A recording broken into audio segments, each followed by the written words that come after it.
নমস্কাৰ বন্ধুসকল, মই হিৰেন। আজি মই আপোনালোকক এই ভিডিঅ'টোৰ জৰিয়তে এই 2024 বৰ্ষৰ এপ্ৰিল মাহটোত মকৰ ৰাশিৰ ব্যক্তিসকলৰ কেনেদৰে পাৰ হ'ব তাৰে সম্পূৰ্ণ বিৱৰণ মই আপোনালোকক এই ভিডিঅ'টোৰ জৰিয়তে আগবঢ়াইছোঁ। প্ৰথমে মোৰ চেনেলটো আপোনালোকে ছাবস্ক্ৰাইব কৰি ল'ব, যাতে মোৰ পিছৰ ভিডিঅ'বিলাক আপোনালোকে সহজে লাভ কৰিব পাৰে।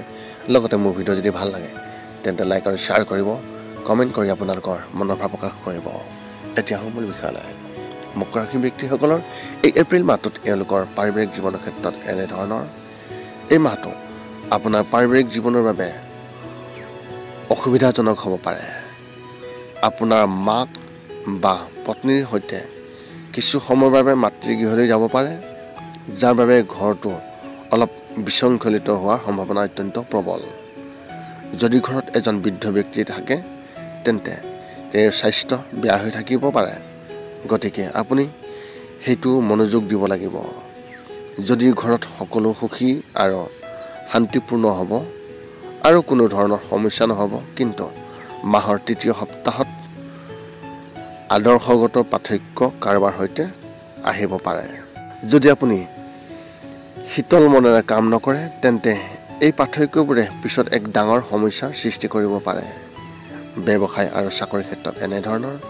যদি আপুনি এজন ব্যৱসায়ী বা ব্যৱসায় কেইদিনমানৰ বাবে লেহেমীয়া হৈ আছে, তেনেহ'লে এই মাহত আপুনি অধিক পৰিশ্ৰম কৰিব লাগিব।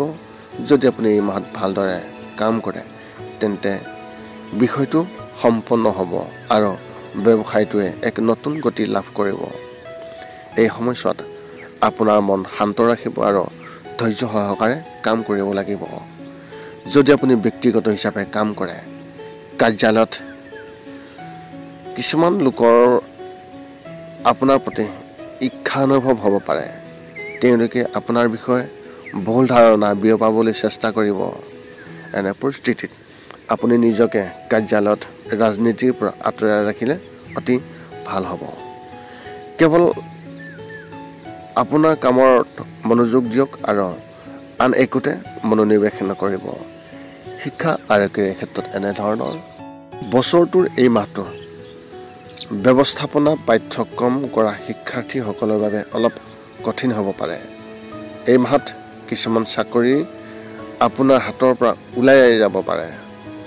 মনোযোগ দিব নোৱাৰাৰ বাবে সমস্যা হ'ব। যদি আপুনি আৰম্ভণিৰ পৰা সতৰ্ক মনোভাৱ অৱলম্বন কৰে তেনেহ'লে পৰিস্থিতি উন্নত হ'ব পাৰে। চৰকাৰী পৰীক্ষাৰ বাবে প্ৰস্তুতি চলাই থকা শিক্ষাৰ্থীসকলে তেওঁলোকৰ কামৰ বিষয়ে সচেতন হ'ব আৰু নিষ্ঠাৰে অধ্যয়ন কৰিব। তেওঁলোকে সোনকালেই ফলাফল পাব। বিদ্যালয়ত অধ্যয়ন কৰি থকা শিক্ষাৰ্থীসকলে তেওঁলোকৰ দেউতাকৰ পৰা সমৰ্থন লাভ কৰিব আৰু তেওঁৰ দ্বাৰা অধিক নিৰ্দেশনা দিয়া হ'ব। প্ৰেমৰ ক্ষেত্ৰত এনেধৰণৰ।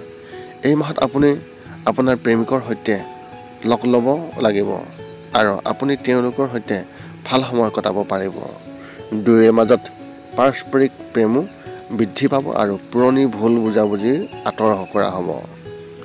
যদি তৃতীয় পক্ষৰ দ্বাৰা বিবাদ হৈছিল তেন্তে সেইটো সমাধান কৰা হ'ব আৰু সম্পৰ্ক শক্তিশালী হ'ব। বিবাহৰ বাবে সম্পৰ্ক বিচাৰি থকা লোকসকলৰ ক্ষেত্ৰত এনেধৰণৰ। এওঁলোকে ক'ৰবাৰ পৰা এটা ভাল প্ৰস্তাৱ পাব পাৰে, কিন্তু মনোযোগৰ অভাৱৰ বাবে ই আপোনাৰ হাতৰ পৰা ওলাই যাব পাৰে। এনে পৰিস্থিতিত কোনো ভাল সম্পৰ্ক আপোনাৰ হাতৰ পৰা ওলাই যাব নিদিব আৰু সকলো ফালে মনোযোগ দিব লাগিব। স্বাস্থ্যৰ ক্ষেত্ৰত এনেধৰণৰ। মাহৰ দ্বিতীয় সপ্তাহত পেশীজনিত বিশেষ সমস্যা হোৱাৰ সম্ভাৱনা অত্যন্ত প্ৰবল। এনে পৰিস্থিতিত যদি আপুনি যোগ ব্যায়ামৰ অভ্যাসত আপুনি নিজকে নিয়মীয়াকৈ স্থান দিয়ক তেন্তে তেনে কৰিলে আপোনাৰ কোনো সমস্যা নহ'ব। মাহটোৰ মাজভাগত আঁঠুৰ বিষয়ৰ সমস্যাও আপোনাক আমনি কৰিব পাৰে। কাৰোবাৰ সৈতে ৰাতিপুৱা খোজ কাঢ়িবলৈ যোৱাৰ অভ্যাস গঢ়ি তোলক। যদি আপুনি শাৰীৰিক খেল খেলে তেন্তে ইয়াক খেলাৰ আগতে ভালদৰে আপোনাৰ শৰীৰটো গৰম কৰক, অন্যথা পিছত সমস্যা হ'ব পাৰে। মাহটোৰ শেষত বমি, ডায়েৰিয়া আদিৰ সমস্যাই আপোনাক সমস্যাজনিত কিছু সমস্যা দিব পাৰে। আপোনাৰ এই মাহত শুভ সংখ্যা হিচাপে 2 আৰু শুভ ৰং হিচাপে আপুনি এই মাহত কমলা ৰং ব্যৱহাৰ কৰিব পাৰে। পুনৰ লগ পাম অন্য এটা ভিডিঅ'ত। আজিলৈ ধন্যবাদ।